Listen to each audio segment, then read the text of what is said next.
ஆண்டவரும் ரட்சகருமாய் இயேசு கிறிஸ்து நாமத்தினாலே உங்களை வாழ்த்துகிறேன். இந்த காலவேளையில் கர்த்தர் ஆசீர்வதிப்பாராக.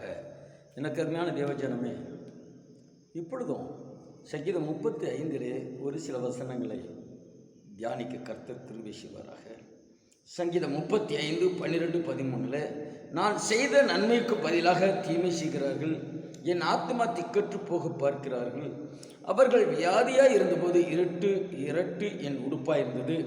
நான் உபவாசத்தால் என் ஆத்மாவை உபத்திரப்படுத்தினேன், என் ஜபமும் என் மடியிலே திரும்ப வந்தது. எனக்கு அருமையானவில்லை. அதுக்கடுத்து சொல்கிற, அவனை சிநேகிதனும் சகோதரனுமாக நான் பாவித்தேன். இன்னைக்கு சகோதரனும் சிநேகிதனுமாய் பாவிக்கிறவர்கள் பகைக்கிறார்கள். 109வது சங்கீதத்தில் சொல்லுகிறார், என் சிநேகத்துக்கு பதிலாக என்னை விரோதிக்கிறார்கள், பகைக்கிறார்கள் என்று தாவீது எழுதி வைத்திருக்கிறார். ஸோ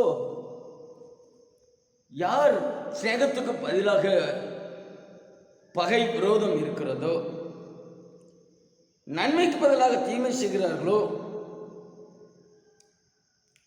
நன்மை செய்கிறவர்களுடைய ஆத்மாவை திக்கற்று போகச் செய்ய பிரயாசப்படுகிறார்களோ, அவர்கள் வியாதியாய் இருக்கும் பொழுது நன்மை செய்தவர்கள் ஜெபித்தால் அந்த ஜெபம் அவர்களுக்கு சுகத்தை கொடுக்காது. எனக்கு அருமையானவர்களே, அதான் சொல்லுகிறார். அவர்கள் வியாதியாக இருந்தபோது இருட்டு என் உடுப்பாக இருந்தது. நான் உபவாசத்தால் என் ஆத்மாவை உபத்திரப்படுத்தினேன், என் ஜபமும் என் மடியிலே திரும்ப வந்தது.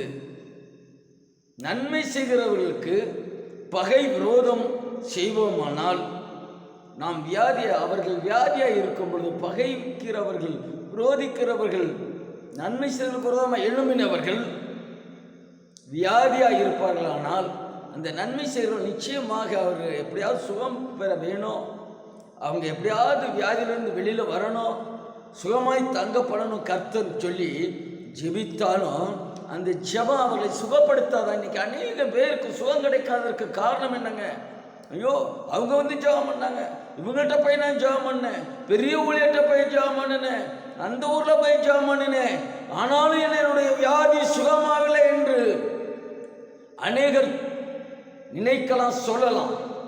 நீங்கள் நன்மைக்கு தீமை செய்து பகை விரோதம் வைத்திருக்கிறதுனால் உங்கள் வியாதி சுகப்படவில்லை. யாக்கோபு திருமணத்தில் சொல்லப்பட்டிருக்கிறது,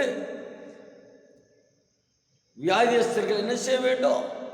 சபை மூப்பர்கள் அழையுங்கள், அழைத்து அவர்களை எண்ணெய் பூசி ஜெபிப்பார்கள், விசுவாசமுள்ள ஜெபம் பின்னாலே சுகப்படும். எல்லாம் சரிதான்.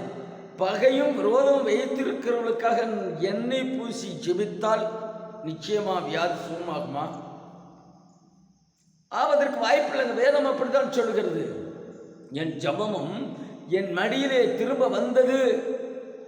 எனவே எனக்கு அருமையானவர்களே, பகையும் விரோதத்தையும் வைத்துக்கொண்டு உங்களுடைய வியாதிக்காக எந்த ஊழியர்கிட்ட போய் ஜெபம் பண்ணாலும் உங்களுக்கு விடுதலையே சுகமோ கிடைக்கப்படுறதில்லை. அந்த பகை விரோதத்தையும் விட்டு விட்டு கர்த்தட்ட மன்னிப்பு கெட்டு ஒப்புரவாகி, ஒருவேளை அப்படி இருந்தால் உங்களுக்கு நன்மை செய்கிறவர்கள் ஜெபிக்கும் பொழுது, வாசி ஜெபிக்கும் பொழுது, கதறி ஜெபிக்கும் பொழுது கர்த்தர் இரக்கம் பாராட்டி சுகம் கொடுக்க முடியும். எனவே நாம் சுகம் பெற வேண்டுமானால் பகை விரோதம், நன்மைக்கு தீமை செய்வதை விட்டு திரும்ப வேண்டும், மனம் திரும்ப வேண்டும்.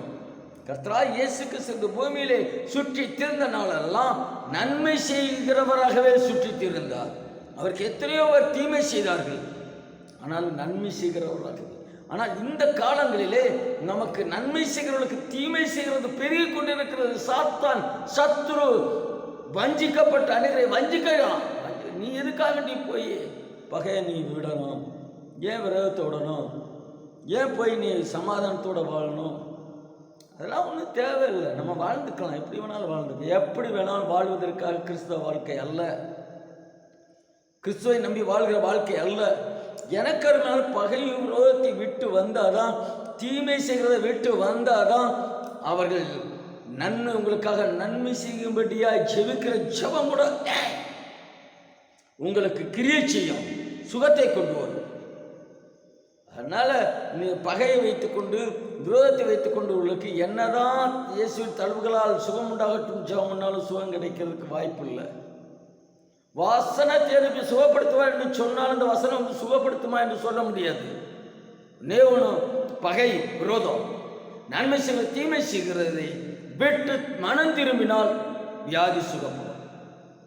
அப்படிதான் வேதம் கற்றுத்தருகிறது சங்கீதக்காரன். அதனால நம்ம பகை விரோதத்தை விட்டு விட்டு சுகமில்லாதவர்கள் வியாதிஸ்தர்கள் ஒரு வேளை பகை இருக்குமானால் விட்டு விட்டு நீங்கள் ஜெபித்து பாருங்கள், அல்லது ஊழியக்காரத்தை ஜெபித்து சுகத்தை பெற்றுக்கொள்ளுங்கள். கர்த்தர் கொடுக்கிற சுகத்தை பெற்றுக்கொள்ளுங்கள். சுகமாய் வாழ செய்வார் கர்த்தர். ஆசீர்வதிப்பாராக. எங்களுக்காக ஜெபித்துக் கொள்ளுங்கள். கர்த்தர் பெரிய காரியங்களை செய்வார். ஆமென்.